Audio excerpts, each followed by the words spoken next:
Ooh, hello out there, my wonderful FreeMelon initiates. I'm Eli Martyr. Thank you so much for joining me here back on the FreeMelon Society. We've got a bunch of things to run through today. It's springtime and we've emerged from in Toronto at least, a very, very long winter. And it's been a wonderful winter for me this year or this past year. And I had some really interesting things happen this year. So I want to go through that and I want to plug a bunch of different subjects as well. But first things first, just some general housekeeping. I know I go through periods where I don't upload or keep in touch with you guys as often as I should. I'm a fairly bad YouTuber in that sense, so you'll please forgive me. I do notice that a lot of you guys reach out on Facebook, and if you guys reach out on Facebook, okay, you can find my Facebook links in any of the videos that I upload. If you just send me a friend request, I'm not going to see you. I'm sorry. I'm not going to see you. If you'd like to get in touch with me over Facebook, then you've got to send me a message. Let me know that you're an actual person, that you're alive, that you have a mind, that you can actually produce concepts and ideas, right? I'm not asking for you to philosophize with me. I'm just saying, just say hi. Next order of business, consultations. Consultations are something that I've always offered just as a side service for people who want to get in touch with me. I haven't had any formal structure for that. It's more just, hey, email me, we'll schedule a time and then we can chat. So it's a very informal process. That being the case, especially during busy periods like right now at work, it's been very, very, very busy at work for me in the film industry. And so I haven't had much time to devote to you guys. But that is how it goes. Calendly has come onto the radar. I know a lot of people use it. It's a pretty standard platform to structure consultations. So I'm gonna have to jump on that and set things up properly. And then hopefully I won't miss as many of you guys when you email me, and then emails might get lost in the shuffle. I don't have any help to do this, so I have to manage career and life and as well as all this. And so yeah, it can just be a lot when a lot of messages come through on the different social media platforms, blah blah blah blah blah. Yeah, I'm kind of making excuses right now. I'm obligated to keep up with you guys.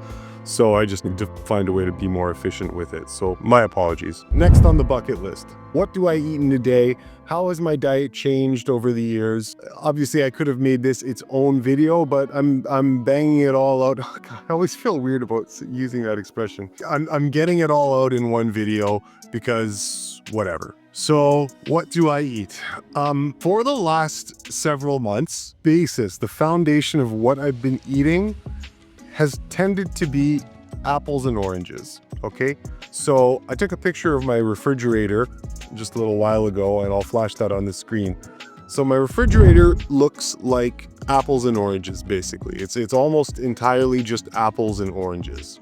So for the last several months, I mean, probably since January, December, my refrigerator has looked very similar. Mostly apples and oranges. So that's the base. In addition to whatever other daily food catches my eye, whatever appeals to me at the time, I'll add that into the mix somewhere. Okay, to give you an idea of what that is, maybe one day I have the tight eating window, 11 o'clock till 3, or 12 o'clock till 4, or 12 o'clock till 5, or whatever. Maybe I'm just having one small eating window. Start off by whittling down my supply of oranges, move on to maybe some grapes. If I've got a mango kicking around, great. If not, then not. Finish off the eating window with some apples. That could be a day of eating. Maybe on another day, we do it a little bit differently. Maybe I find, a clearance honeydew melon somewhere. Great. So start off the day with some honeydew melon instead of the oranges. Wait a bit, eat some oranges. By that time, like a good size honeydew is pretty satiating, and oranges are actually one of the most satiating foods you can eat. Oops, I just shook the camera. Out of all the types of foods you can eat, oranges are very, very satiating. There's something about them. They're just very deeply satiating if you eat a bunch of them. So anyway, probably be pretty full after that. And then at some point, finish off the eating window with apples. If I have it, something else as a snack, sure, great, I'll have that as a snack. Maybe it's a day where I'm not doing the tight eating window. For whatever reason, the eating window is just very normal, like an average person's eating window, right? 11 o'clock till 6 o'clock, 7 o'clock, let's just say, right? It would be very similar, except I would space things out a little bit. So maybe I find some pineapple. So start off with some oranges in the morning, then have pineapple. Okay, great. I don't really need anything until later on. And then closer to 5 or 6 o'clock, have some dinner. I don't know what it is. Maybe it's a papaya, maybe it's a bunch of figs, who knows? And then finish off with an apple or two. Right? That could be it. So that is generally how I've been eating for the past several months. A foundation of apples and oranges, essentially, and whatever other variety of fruit that comes up from day to day, right? As I pass by grocery stores on the way home from work or whatever, see what's on clearance, what's in season, whatever it is. That's mostly how I've been eating. Been about 2 months now since I've had a vegetable, I think. Please don't read into that in any special way. Why don't I just mention quickly my philosophical approach to diet? Nothing has really changed much. I still don't make many considerations besides what does my body actually and honestly, with all honesty intact, what does it honestly call for? That's really the most important and almost only consideration I make when I'm eating food. Actually, this year, I've actually had more nuts and seeds than I usually do. So there have been a handful of times this year so far. We're in April now. So there have been a handful of times, maybe like 3-4 times so far this year, where in the evening I've had a small bowl of nuts. Let's just say pumpkin seeds and pistachios. Okay, so very, very small bowl of nuts, and then after the apples, then maybe I would have a small bowl of nuts. Not in the context of a salad or anything, just literally pumpkin seeds and pistachios, or pumpkin seeds and walnuts, or I don't know, something. So there's that, but no change. We're still eating the human diet. Fruits, vegetables, nuts, and seeds. That's it. And then the vast majority of the time, it's fruit. Okay, what's next? Fitness. Fitness is great. Basically, I work out every day. I do some strength training every day. I do a little bit of mobility work every day. I like exercise snacks. So just kind of keeping active-ish throughout the day. And then, of course, I'll go to the weight room, do some traditional lifts as well as calisthenics. Flexibility is good. Mobility is good. Actually, it was funny at the gym. I had a little encounter. I was wearing my Hugs Over Masks shirt, and someone caught an eye of my shirt, came over to chat with me. He was just on the right side of history during the 2020 pandemic stuff. And anyway, so we were just chatting about the whole spiel. And really, really, really nice guy. He was very happy, very personable. So I figured after I was chatting with him, I'm like, okay, cool, I can get back to my workout. Another guy who was eavesdropping on the conversation walks over to me, and now he wants a piece of me. And now he wants to chat too. So I'm like, oh, hey, how you doing? Basically, this guy is the polar opposite, the complete antithesis of the first guy that I met, who was on the side of true health, don't pollute your blood, don't believe big daddy government, right? That guy. And happy, jovial, well-adjusted seeming guy in shape too. And then now this other guy, he comes over and he says, yeah, I couldn't help but overhear what you were saying. And I totally disagree. Basically, he was just letting me know that he totally disagreed with everything. So I'm just listening. Sometimes you just need to listen to people. They just want to vent. And I found it was so funny. This guy, every once in a while in the conversation, he would just casually rhyme off and just drop little tidbits of information about some disease that he had. So if he was telling me about his wife and kids, for example, he was like, oh yeah, my wife and kids are great. Yeah, the family was going to go out for dinner, but my diabetes flared up. So I had to go back and so he would just casually drop these diseases that he was dealing with. Throughout the conversation, he would just drop these different conditions and diseases. Yeah, I like to go to the sauna after I finish at the gym because, my arthritis, right? And I'm just listening. I'm like, oh, yeah, of course. Right? I mean, these kids these days, they don't know what they're doing. I mean, like last year, I was getting some polyps removed from my colon. I'm like, oh, damn, okay, yeah. This guy was just, he was just a treasure trove of every single lifestyle-related disorder that you could possibly imagine. He got them all. He rhymed them all. He was dealing with all of them. At some point in the conversation, he tells me, he's like, I mean, I took all my, the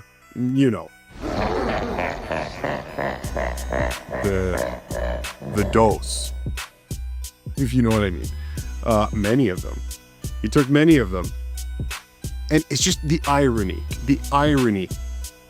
that you have one guy who was against all that and the other guy telling me he disagrees, but yet he can't go a conversation without rhyming off the 101 diseases that he has. I thought the irony was just, it was just too much. It was just too much. Man, what a crazy time, 2020. Forcing people to do things to their living bloodstream, my goodness.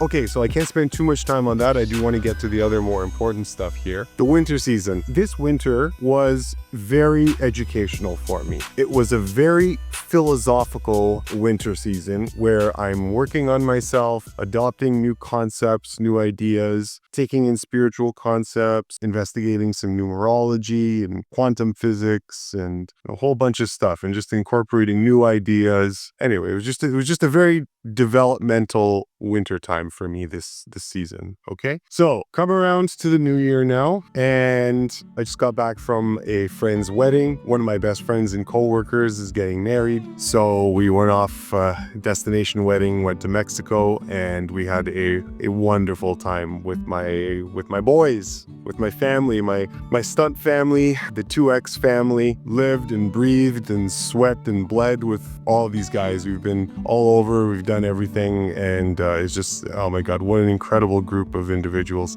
So it was a blessing, absolute blessing to spend a week with these guys. So we had a wonderful vacation and a wonderful wedding ceremony as well. So this is where it starts to get a little trippy. All right, so, and I made a post about this a little while ago, but I'm just gonna repeat it for, people, nobody's seen my posts, okay? While I was on the vacation, I climbed some palm trees to grab coconuts from the palm trees, and it was great. Ended up letting a whole bunch of kids try the coconuts. I don't think some of them have had it fresh from the coconut before, so gave it to the kids and they had a great time, so it was fantastic. So anyway, climbing the palm tree, I scratched up my chest a bunch. On the way down, like the last like couple inches, I slid a little bit, like my feet kind of slid on the thing, and so it scratched up my chest. Okay, no big deal, everything's fine. Spent the rest of the vacation out in the sun, enjoying the rays and soaking it all in and getting all the stuff that I missed during the winter. So I get back home to Toronto.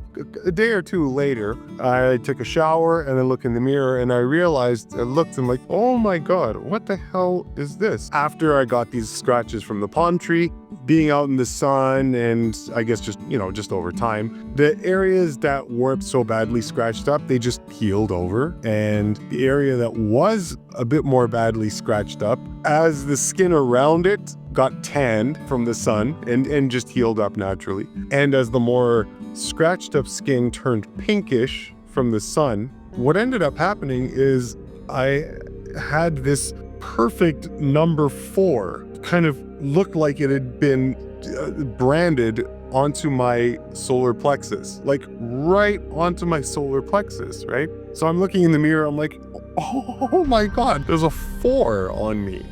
What is this for? So I noticed this in the evening, like, oh my God, it's number 4. The next morning, I take some photos and I make a post about it. And in the post, I'm talking about jumping into the springtime after emerging from the winter, studying philosophy and numerology and, occult science and whatnot. And then all of a sudden go on vacation to start off the springtime and then come back with a number 4 branded on my solar plexus, right? So that was the nature of the post. After I make the post, I go and visit my mom. I'm driving home and I'm listening to a lecture, and the subject of equinoxes and the solstices and a whole bunch of related matters. That's the subject material. So I'm hearing this lecture now. I think, wait a minute. I go and check the date. Holy smokes. It's March 21st today. I made that post on the actual equinox and I had no idea. This was not planned at all. I had no conception of the dates. It just dawned on me because I happened to listen to another synchronous lecture on the equinoxes. It was just, it shook me. Like I couldn't even, I was driving at the time. So I almost lost control of the steering wheel when I saw the date. I'm like, oh, no way, right? Oh my God, it was just too much. No, this can't be. Right? Studying this stuff through the winter, have a sun-filled introduction to the springtime, come home from vacation with the number 4 emblazoned on my solar plexus. I make a post about it and then later on realize that I had made that post and talked about all this stuff on the actual equinox day, March 21st. So this was like so trippy. I'm driving home. Oh, wow, man. It doesn't end there. Okay, this YouTube channel, please remember, is on health and diet and whatnot. But as I always like to remind people, that is just a stepping stone to, I think, what's more important, which is the uplift and the development of the human consciousness. I think that is a much more significant and transcendentally valuable objective to shoot for, okay? I think it's every human being's mission, whether they know it or not. So the creepiness doesn't end there. That night, so we're talking about March 21st, the equinox, the sun is now coming back into its power, all right? It's the first day of the year. In the ancient world, this would have been New Year's Day, March 21st. It's the new birth of the seasonal cycle. Okay, so I go to bed that evening, and what happens when I go to bed? I have a deep and wonderful astral travel experience, meaning I was in full consciousness and left my body fully aware of the journey, did some stuff, and then was aware of coming back into my body. I gotta tell you about this. It was incredible, and that this all happened on the equinox on March 21st. It's just too much. It was overwhelming for me. Overwhelming. So I'd written down everything, and I wanted to give full context to this. Okay, so here's some raw data. What did I eat that day? I had 1 cantaloupe, 4 oranges, a small bowl of pistachios, and some walnuts, with 2 jalapenos diced into the nut bowl. And I also had 2 apples. And all that food was eaten between the hours of 2 and 5 p.m. Okay? So that's what that day of eating looked like. What were my conditions? I was very tired. Usually vacations are relaxing. This one was also relaxing. Man, I exercised hard every day. I don't know. It was not relaxing at all. It was wonderful. I had a great time and it was relaxing. But I guess when it comes down to it, my definition of relax is fairly different. I was exercising a lot, spending a lot of energy. So I think it caught up with me, and the sun too. So I think it just caught up with me by the end of the vacation. By the time I got home, I was really tired. Okay, here's the methodology. This astral journey, it took no time at all. Like almost as soon as I lay down in the bed, then it just happened. But I did write this all down. So under method, I put none. There were about 5 minutes of attempted meditation prior to me going to bed, but I was so tired that I just gave up. I'm like, no, this is useless. I'm just gonna lie down. I can't sit up and meditate right now. So I laid down and just focused on the events of the day. Earlier in the day, there was a mild irritation with someone that I encountered, and so while I was in bed, I was trying to correct that. Soon after I did that, I relaxed, focused on my breath, and then all of a sudden the hypnagogic imagery just flooded into my mind, into my mind's eye, and we were off to the races. So what happened was there was an image that was placed in my mind of a large map, like a map room sitting in in an office, a map of the solar system and like a sky map. And so I'm standing in front of it and just kind of looking around. And what I did was I got closer to the map, closer, and then ended up just going into the map, right? Like diving into the map. And then as soon as I dove into the map, that's when, in the parlance of the field, you go through like kind of a negative zone, a dead zone. When you're leaving your body in your astral vehicle, you will go through a bit of a no man's land. You don't see anything, it's all black, it's just complete void, and then the world materializes, right? So there's this negative zone that the consciousness goes through. It's an interesting thing. Traversing the negative zone, you feel the vibrations, intense vibrations, like every cell in your body is just like beep, right? Like you're being electrocuted, but it doesn't hurt. And then of course the world materializes, and then you're out of your body. It's almost like plane turbulence, right? If you've ever flown in a plane and they're going through a pocket of turbulence, it's kind of like that.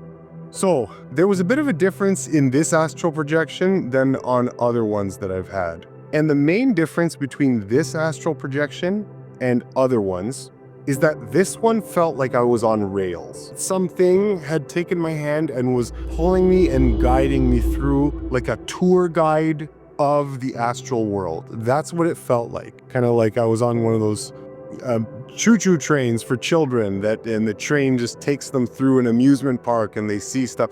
It felt like that. Over on your left, you'll see a flock of wild ducks, right? It felt like that type of thing.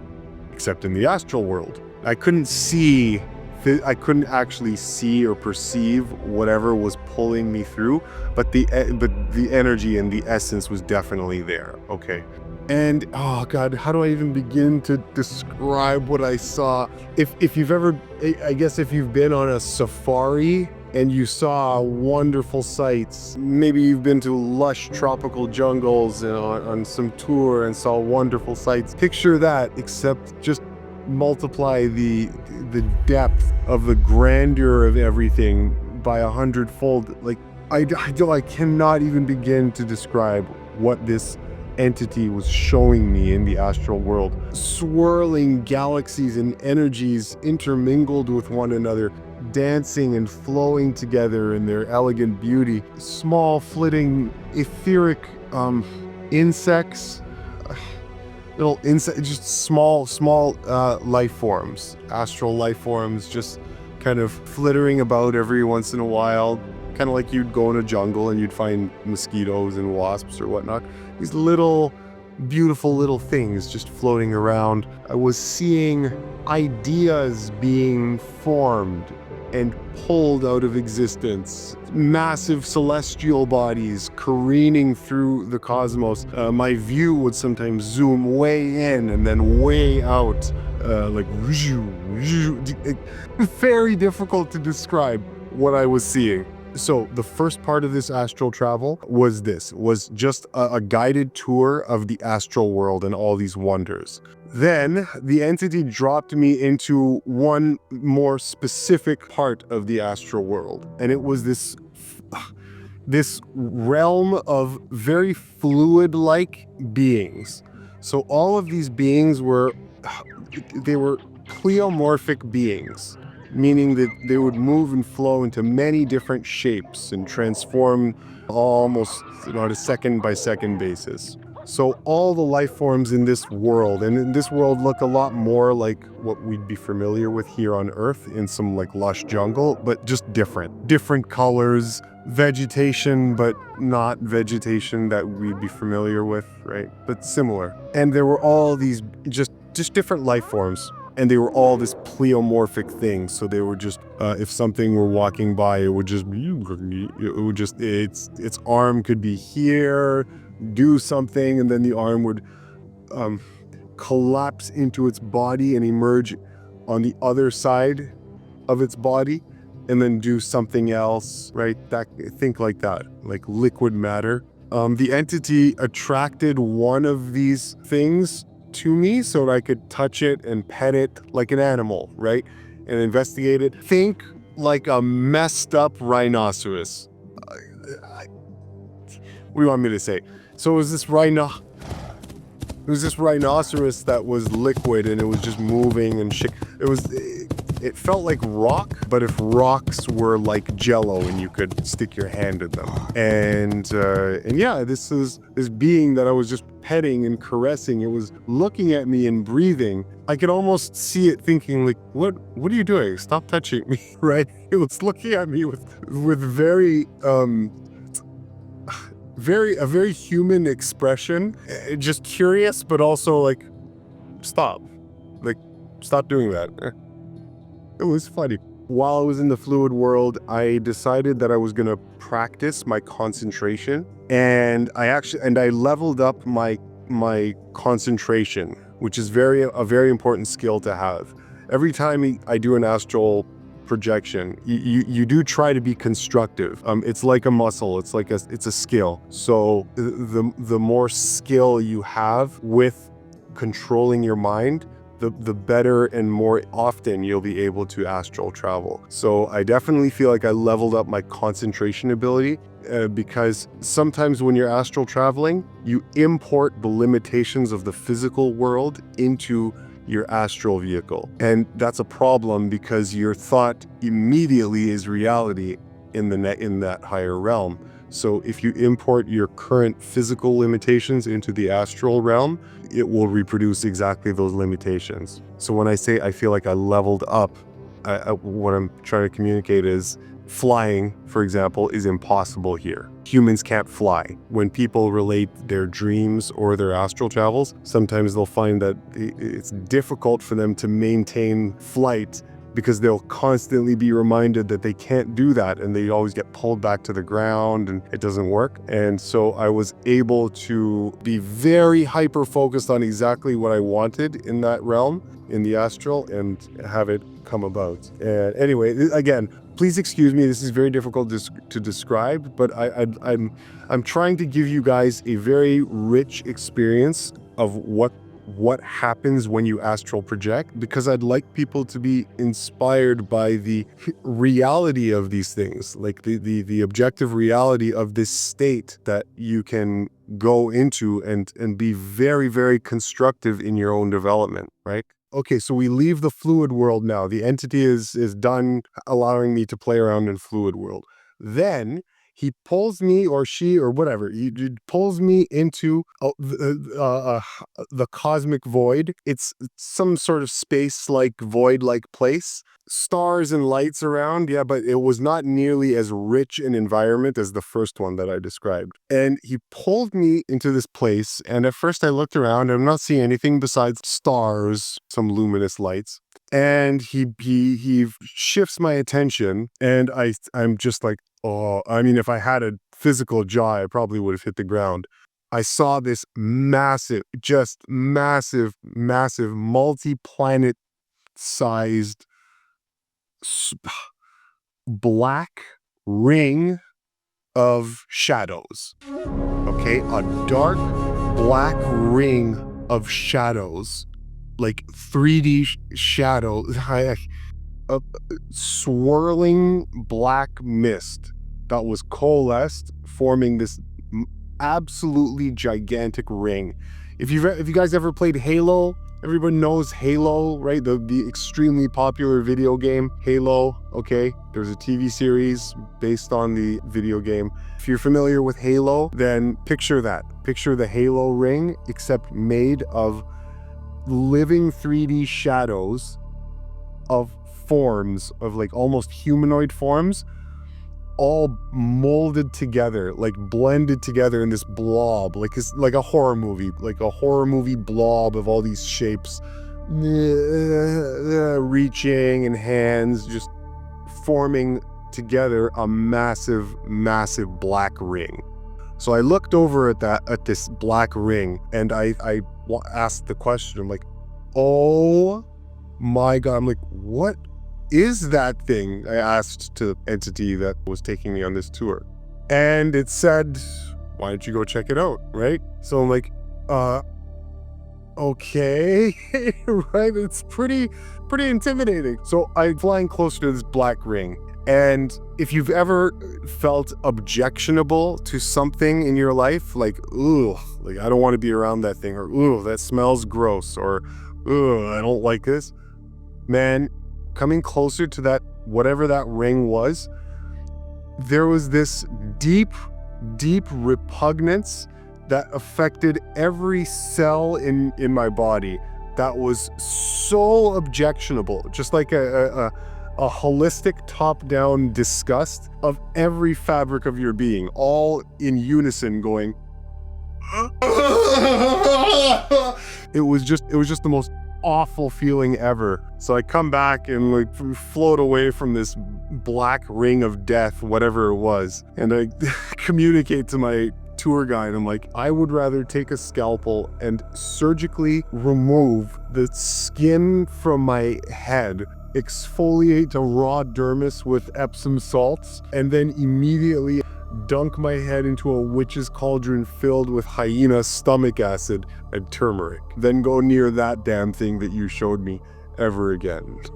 So, needless to say, I left. That was the end of the trip. I did stay in the Astral a little bit longer after the Black Ring of Death and explored some other stuff. Came back to my body. I'm like, oh my God, that's incredible. Oh, that this happened on the Equinox. This is too much. I look at what time it is because I woke up feeling like completely rejuvenated, and I look at my clock and half an hour has passed since I went to sleep. I'm like, you've got to be kidding me. God, it's only been half an hour. I have the rest of the night. I lie down again, ended up astral projecting again, so I did it twice in the same night. I'm not going to go through what happened the second time. The day after, March 22nd now. And I have to be quick with this because this video is going to drag on way too long, but I had another very, very profound experience in the evening. As I lay down on my bed, focusing on my breath, essentially the first breath that I took that was very deep, I took in the breath and then I drew it down very, very low. You know how you diaphragmatically breathe? You take breath into your belly rather than your chest. Yeah, you guys, I'm sure you guys are familiar with that. So I took the breath in, but I didn't breathe into my belly. I just, for whatever reason, I felt like I want to breathe and take this breath in as low as it will possibly go, okay? And so I take the breath in, and it felt like the breath electrically charged up the lower chakra, okay? And, oh God.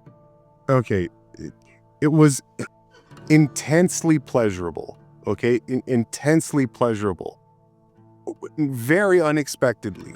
I mean, like imagine you just lie down, you take one breath, and then that happens. Intensely pleasurable feeling that just revved up. So, you know, I'm here closing my eyes, take this breath, and when I feel this lower chakra activation, it just made me go like, oh, whoa. Okay, wow, that felt nice. So I keep breathing and doing the same thing, taking the breath very low. It felt like it was just activating energy in a really rich and profound way that I hadn't really experienced like that before. So each breath, okay, so how do I want to say this? Each breath was just intensely pleasurable. Like, guys, intensely pleasurable. So I'm here closing my eyes and just like, what am I having sex with myself? What is going on? Why does this feels really good? Oh God, what's going? But good in a way, not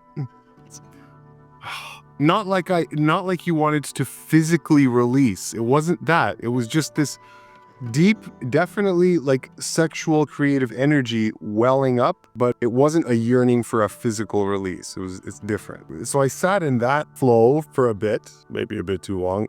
Eventually I was like, okay, all right, it just felt like I charged up enough. And then I said, why don't I shift where I bring this breath and focus on letting the breath sit not as low this time. Let's bring it up a little bit. And eventually, long story short, I ended up settling the breath in the heart chakra, and that's when it happened. That same type of rapturous, deep charge, like you're getting electrocuted, but in a pleasurable way. That same thing happened in my heart, in the heart chakra.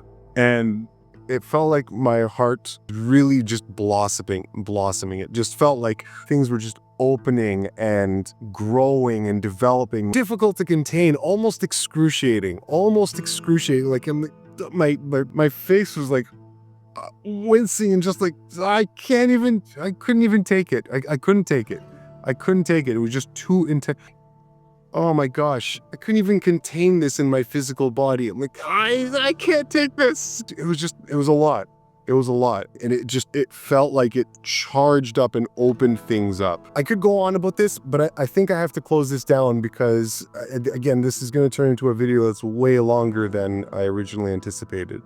So, needless to say, okay, this year has started with more than just a bang. It started with what felt like a monumental big bang that did something. And now I'm walking around with this bloody branded 4 on my solar plexus. Anyway, I think I'm going to conclude by saying that your health, your wellness, your spirituality, your conscious evolution, these are all critically important, and they all have their role to play in unfolding the best of the human experience. And the more that you can dip your feet into each of these values and reap from them their respective fruits, the more you will gain the transcendent value of a rich, soulful experience. And I hope that sentence came out correctly, because I don't think I could repeat what I just said. It's not all about food. It's not all about biohacks or whatever. You know, it's not this. There's a lot more